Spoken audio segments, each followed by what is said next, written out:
Assalamualaikum warahmatullahi wabarakatuh. Perkenalkan, nama saya Waida Alfia Khurunisa dengan NIM P27242024-079 dari kelas 3B. Di sini saya akan membuat video remedial farmakologi dan terapi. Selamat menonton. Baik, jadi kalau untuk saluran pernafasan itu kan ada berbagai macam golongan ya. Coba sebutkan contoh obat dari golongan kortikosteroid. Itu golongan kortikosteroid itu ada obat yang pertama dexamethasone, yang kedua methylprednisolone. Untuk indikasi sendiri, kortikosteroid itu untuk asma, terus sama penyakit paru obstruktif kronis atau PPOK. Untuk dosis yang obat yang pertama tadi dexamethasone itu dosisnya untuk sediaan elixir itu 0,5 mg per 5 ml. Terus injeksi itu 4 mg per 10 ml atau juga bisa 10 mg.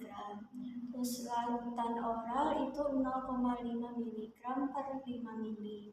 Sedangkan untuk tablet itu ada 0,5 mg, 0,7 mg, 1 mg, 2 mg, 4 sama 6 mg. Untuk cara pakainya itu 2 mg oral setiap 6 jam atau 4 mg oral juga setiap 12 jam. Untuk efek sampingnya sendiri itu menyebabkan kecemasan, penglihatan kabur, dan sakit kepala.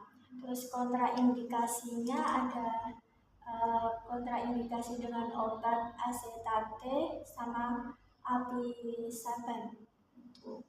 Untuk yang kedua yaitu methylprednisolone. Untuk dosisnya itu ada suspensi injeksi itu 40 mg per mili, ada juga 80 mg per mili. Terus kalau tablet itu ada 4 mg, 8 mg, terus 16 mg, 32 mg.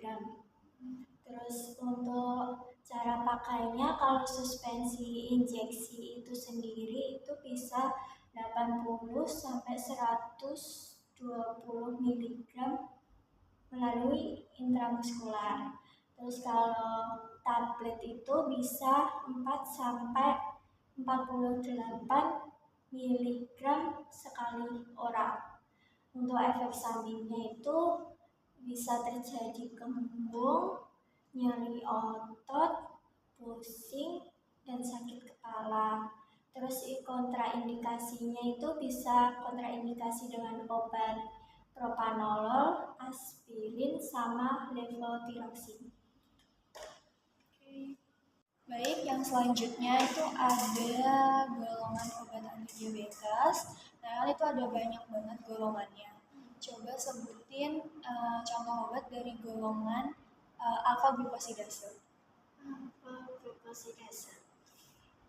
Untuk alpha glucosidase sendiri itu indikasinya untuk mengobati diabetes mellitus atau DM tipe 2. Untuk obatnya sendiri itu ada akarbose sama miglitol.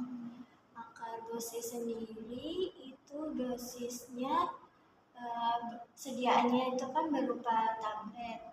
Untuk dosisnya itu ada yang 50 mg, 100 mg, sama 25 mg. Terus untuk cara pakainya, untuk penggunaan dosis awal itu 25 mg secara oral 3 kali sehari. Untuk dosis pemeliharaannya itu 50 mg sampai 100 mg secara oral juga sebanyak 3 kali sehari. Untuk untuk dosis maksimumnya itu ada untuk BB 60 kg atau kurang itu bisa secara oral juga 50 mg 3 kali sehari. Kalau BB-nya itu lebih dari 60 kg itu bisa dosis cara pakainya itu 100 mg 3 kali sehari secara oral juga. Terus untuk efek sampingnya itu dapat menyebabkan sakit perut, diare, terus perasaan seperti kembung, terus sama ingin buang angin gitu. Terus kontraindikasinya obat akarbose ini kontraindikasi dengan obat sintroid dan dengan alkohol gitu. Terus untuk obat yang kedua itu ada miglitol.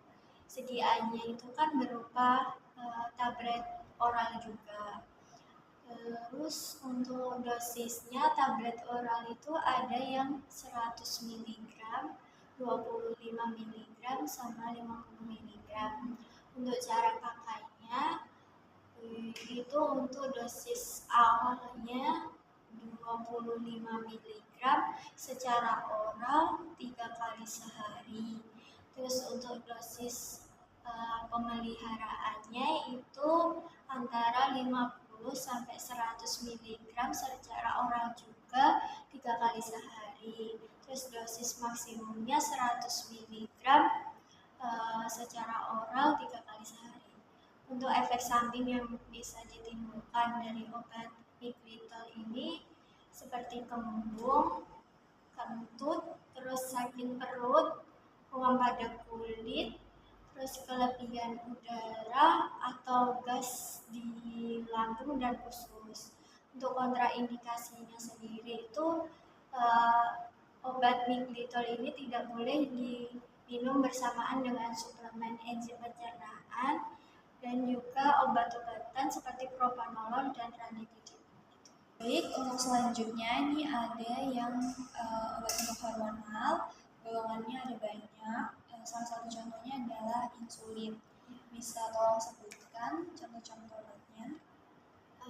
Untuk insulin sendiri itu indikasinya untuk diabetes mellitus tipe 1 dan tipe 2. Untuk obatnya itu ada insulin jenis glargine, terus lispro sama aspart. Untuk insulin glargine sendiri itu dosisnya 100 unit per mili. Dilakukan secara suntikan atau suntikan. Untuk cara pakainya itu umumnya 0,2 unit per kilogram BB per hari. Dosis ini juga dapat menyesuaikan sesuai kebutuhan dari pasiennya. Terus untuk efek sampingnya itu ada hipoglikemia atau kadar gula darah rendah, terus pembengkakan, penambahan BB, reaksi alergi, gatal, sama ruam. Untuk kontraindikasi untuk insulin glargine sendiri ini kontraindikasi dengan obat-obatan seperti lisinopril atau obat diabetes lainnya karena dapat meningkatkan hipoglikemia itu tadi. Terus obat yang kedua itu ada insulin lispro. Itu kan sediaannya larutan injeksi berupa vial. Itu untuk dosisnya 100 unit per mili. Untuk cara pakainya dosis awalnya itu 0,2 sampai 0,4 unit per kilogram per hari. Terus dapat juga disesuaikan sesuai kebutuhan pasien itu sendiri. Untuk efek sampingnya itu terjadi kemerahan pada area suntikan, terus ruam, gatal, kesulitan bernafas, detak jantung cepat, pembengkakan pada lidah sama tenggorokan. Terus kontraindikasinya insulin ini pada obat-obatan antibiotik golongan quinolone seperti contohnya ciprofloxacin, levofloxacin, dan lain sebagainya. Terus insulin yang ketiga itu ada insulin aspart.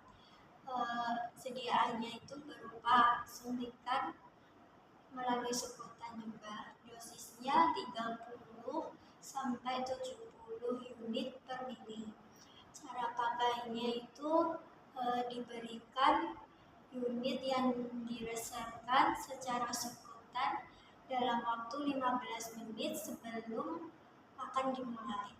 Terus untuk efek sampingnya itu ada kecemasan, penglihatan kabur, terus sama rasa terbakar.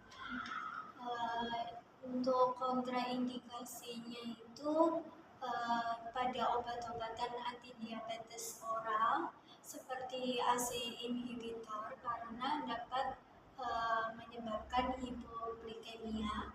Terus juga seperti obat-obatan hormon tiroid dan pil KB karena dapat menurunkan efektivitas. Oke, sudah. Sekian video dari saya. Terima kasih. Wassalamualaikum warahmatullahi wabarakatuh.